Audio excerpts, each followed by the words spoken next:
Hello, Sir Cirilio Narvacan ng Rosario, Batangas. Sir, ito na yung order mo na Mega Pro. Ayan, Mega Pro. So, ito, adjustable power yan. So, ito lock to nung power.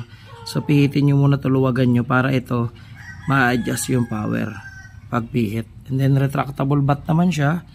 Tapos pwede naman siyang maging folding adapter. May nabibili naman siya sa Lazada yung para ma-fold ito.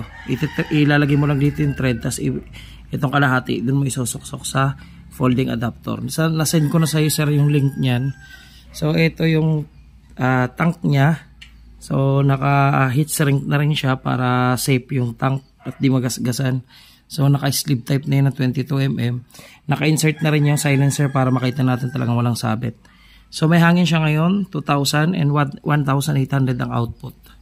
So yun, nilagay ko muna scope ko. So target natin 25 meters distance target dun sa karton. Tingnan natin kung mag-1 to 1 hole. So ito yung pre ko sa iyo, sir, na pellet, dalawang Astro pellet. So mag-shots tayo ng 13 rounds isang magazine using Astro pellet. Ayan. So test fire tayo, 13 shots using Astro pellet. Ayan.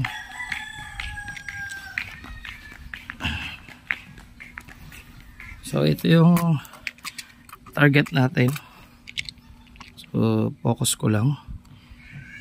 Ayan, tinuldukan ko na yan, sir, ng pentel pen. So tingnan mo na lang yung magiging performance niyan dyan sa target natin. Ayan. Ayan. So 1 round magazine, 13 shots using Astro pellet.